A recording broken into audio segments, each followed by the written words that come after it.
Le 3 mai 1996, Liam Vanden, un petit garçon de 2 ans et demi, va disparaître alors qu'il passait l'après-midi chez sa grand-mère avec son frère et son cousin. L'histoire se passe en Belgique, près de Malines, et elle n'a toujours pas été résolue aujourd'hui. Pour tout savoir sur cette triste histoire, lançons-nous maintenant dans la vidéo.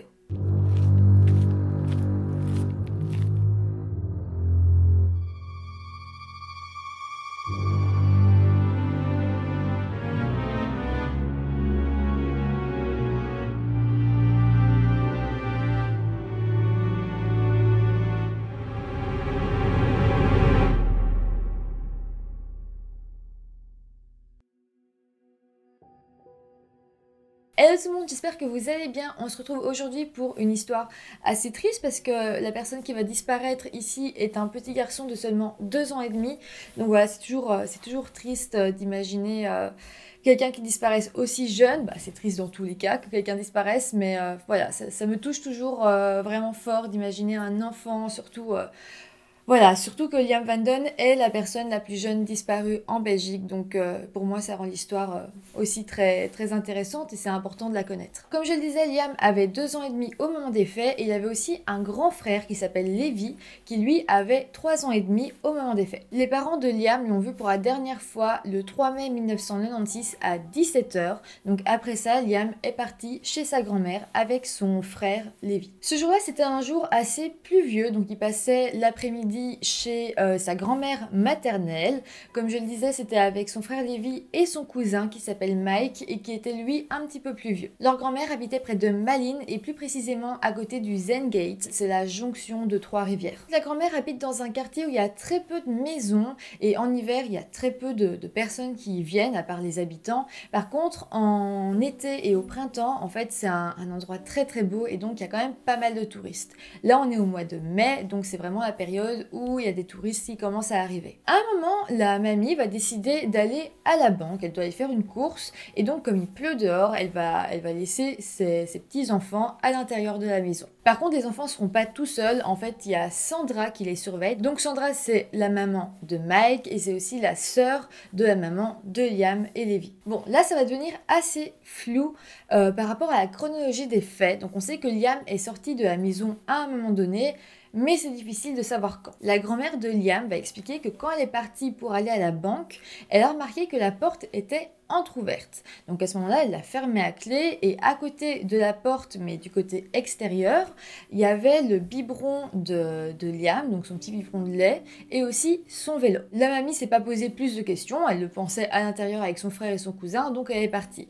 Mais donc on pense que peut-être Liam serait sorti avant que la grand-mère parte à la banque. Une autre hypothèse, c'est que la grand-mère était déjà partie de la maison quand Liam est sorti, et donc il serait sorti sous la surveillance de Sandra, et il aurait peut-être ouvert une porte tout seul, ou il aurait trouvé une porte qui n'était pas fermée. Enfin voilà, on a ces deux hypothèses, mais après c'est vrai qu'on penche plus pour celle de il est parti avant que sa grand-mère parte faire des courses à la banque. En fait, c'est compliqué parce que ni son frère ni son cousin ont remarqué son absence directement et Sandra et la grand-mère ne l'ont pas remarqué non plus. Donc, à partir de ce moment-là, ça devient compliqué de savoir quand est-ce qu'il a pu partir. Du côté de Sandra, en fait, elle était dans la cuisine et voilà, les enfants jouaient un peu plus loin. Donc, elle n'aurait pas pu imaginer que un des enfants parte, donc elle s'est pas inquiétée directement et puis à un moment donné, elle ne voyait plus Liam et c'est là que l'inquiétude a commencé à monter. À ce moment-là, Sandra va chercher dans toute la maison, au cas où elle verrait Liam qui se serait caché.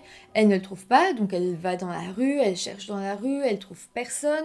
Ensuite, elle va téléphoner à la banque où la grand-mère était partie pour savoir peut-être que sa grand-mère aurait emmené Liam avec elle sans prévenir Sandra. Donc elle téléphone à la banque et la banque lui dit non, cette madame est venue toute seule sans enfant. Donc à ce moment-là, Sandra va continuer à chercher dehors et puis au bout de la rue, elle verra un homme qui est debout à côté de sa voiture. Donc elle va marcher vers lui et lui demander s'il n'a pas vu un petit garçon sortir tout seul dans la rue. L'homme va avoir un comportement vraiment étrange parce que il va pas répondre. Il va faire comme s'il n'avait pas entendu la question, il va rentrer dans sa voiture et il va partir.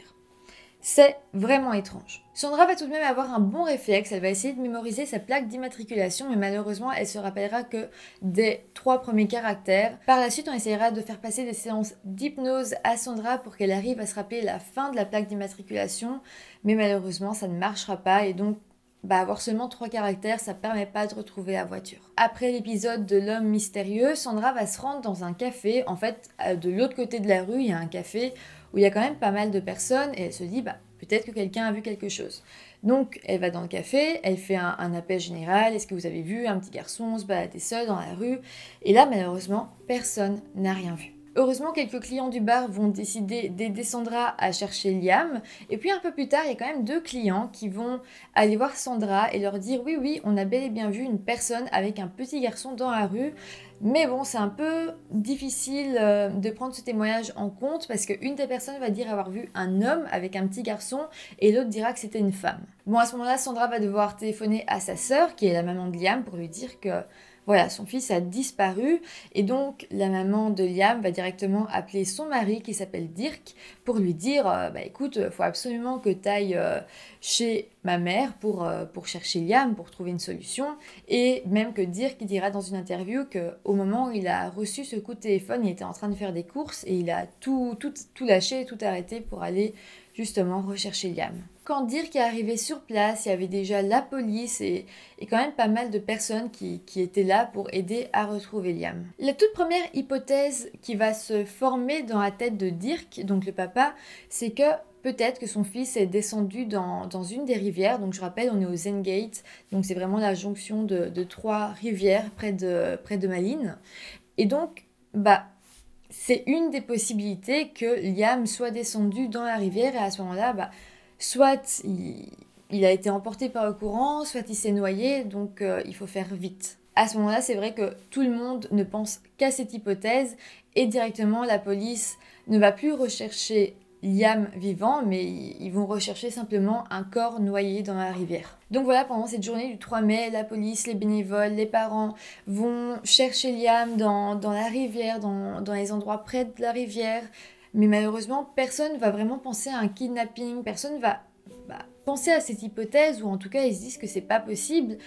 Mais malheureusement, comme on cherche du côté de la rivière, personne ne cherche du côté terrestre, personne ne cherche un coupable, ou en tout cas un suspect. Et en fait, on perd du temps et personne se dit que si Liam a été kidnappé, peut-être qu'il est déjà très loin. Mais bon, Dirk va expliquer que dès le lendemain de la disparition de son fils, après qu'il n'ait rien trouvé dans la rivière ou aux alentours, Dirk va directement penser à un enlèvement. Pour lui, son fils ne s'était pas noyé, il s'était fait enlever. D'ailleurs, des personnes qui travaillaient dans la rue où Liam a disparu ce jour-là ont dit à Dirk, écoute, pour ce qui nous concerne, Liam s'est pas noyé, quelque chose d'autre lui est arrivé. Les jours qui ont suivi, on a cherché Liam partout, la famille a téléphoné à tous les hôpitaux, mais ça n'a rien donné. Un petit peu plus tard, Mike, donc le cousin de Liam, dira qu'il avait vu ce jour-là un homme barbu.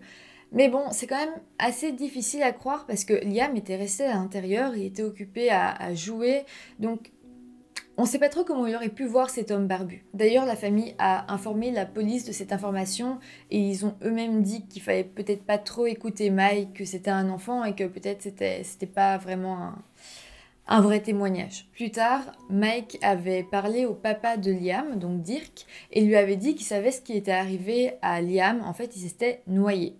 À ce moment-là, c'était un peu bizarre, donc on a emmené Mike voir une psychiatre pour enfants, et la psychiatre a simplement dit que Mike avait quand même eu un choc par rapport à l'enlèvement, en tout cas à la disparition de son cousin, et qu'en fait, il avait comme assimilé tout ce qu'on lui avait dit, tout ce qu'il avait entendu, et pour lui c'était la vérité, et donc il redisait ce qu'il avait entendu. 1 an plus tard, on a interrogé le papa de Liam, et on lui a demandé d'exprimer ce qu'il pensait qui était arrivé à son fils, et il a expliqué qu'il y avait 2 solutions possibles selon lui, soit Liam s'était fait enlever par une famille qui avait elle-même perdu un enfant et qui avait du mal à l'accepter, donc ça c'est un petit peu la meilleure hypothèse. Donc à ce moment-là, Liam serait encore en vie. Mais voilà, il pense aussi au pire des cas et il explique que c'est possible que Liam ait été kidnappé pour du trafic humain, surtout que 5 minutes de la maison de la grand-mère, il y a une autoroute qui relie Bruxelles à Anvers, donc selon le père, c'est possible que voilà,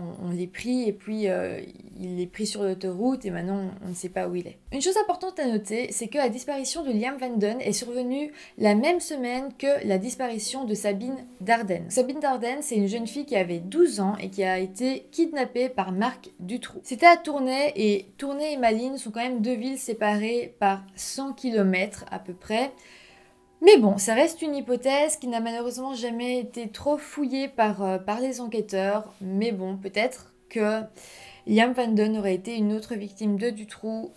Mais encore une fois, on peut rien affirmer. Bon, il y a quand même eu un rebondissement dans l'affaire en 2004. Il y avait une émission qui a été diffusée sur une chaîne néerlandophone. C'était une émission de true crime, une émission où on parlait d'affaires non élucidées. Et suite à l'émission, la chaîne a reçu des informations qui incriminaient un certain Hans V. V, c'est la première lettre de son nom de famille, mais malheureusement, on n'a pas la suite. En fait, Hans, ce serait un homme pédophile qui serait mort en 2003 dans la prison de Bruges. En fait, selon l'informateur, Hans aurait été vu à plusieurs reprises en train de faire du vélo autour de la maison de la grand-mère de Liam.